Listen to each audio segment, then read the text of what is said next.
boqor kasta wuxuu leeyahay taariikh lagu xasuusto, balse midkoodna sida Sulaymaan al-Qaanuuni uma dhex marin jacayl iyo xanuun isbarbar socda. Qasrigiisa weynaa wuxuu ahaa goob ay dunida ka arki jirtay awoodda Cusmaaniyiinta, laakiin gudaha waxaa ka jirtay murugo iyo khiyaano, go'aamo burburin kara qalbiga ninka ugu awoodda badan dunida. Qaybtii labaad waxaan gelaynaa qaybta ugu xanuunka badneed noloshiisa, halkii jacaylkii Haram isku beddelay dagaal naf iyo xukun ah. Tani waa qisada jacaylka, murugada iyo go'aano xanuun leh. Intayna u gudbin qaybta labaad ee Suldaan Sulaymaan al-Qaanuuni, haddii channelka ku cusub tahay nagu soo biir oo subscribe leh. Caqabadaha iyo qisooyinka xanuunka leh.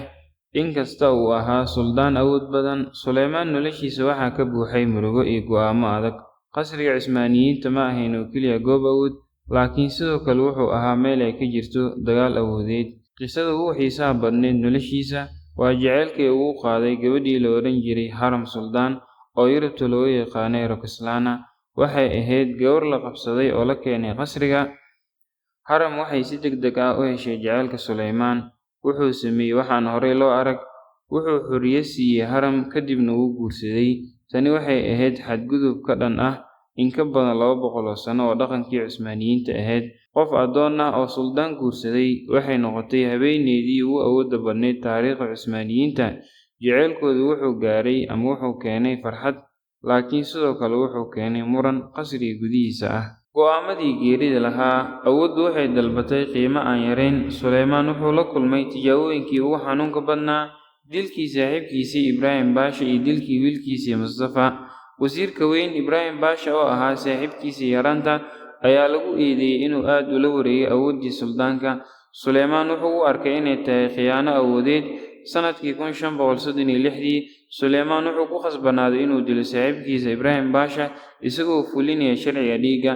Go'aankaas wuxuu ahaa mid adag oo ku qaatay miisaan culus, laakiin wuxuu muujinayay inuu suldaanka ka sarreeyo shucuurta shakhsiga ah. Xanuunkii ugu weynaa wuxuu yimid dilka wiilkiisii Mustafa. Mustafa wuxuu ahaa hogaamiye caan ah oo ay jeclaayeen ciidanka, isagoo loo arkay inuu yahay suldaanka mustaqbalka. Laakiin khiyaanada qasriga ka jirtay oo ay dhalisay Haram oo ahayd xaaskiisa iyo wasiirada kale, waxay Sulaymaan ku qanciyeen in Mustafa uu damacsan yahay inuu aabihiisa xukunka ka tuuro.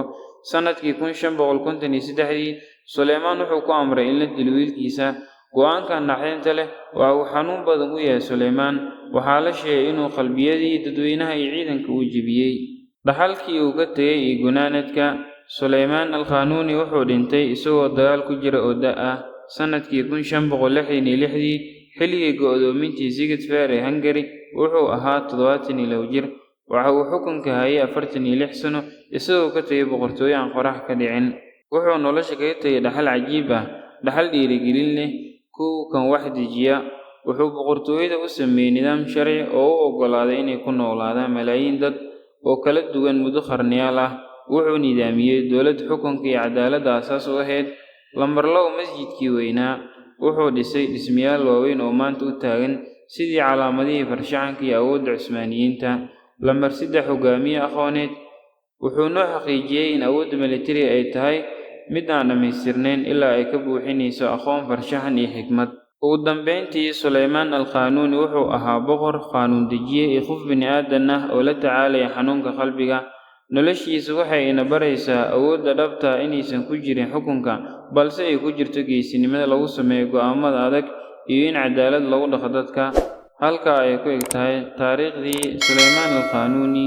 Haddii channelka ku cusub tahay, mar kale nagu soo biir oo subscribe leh.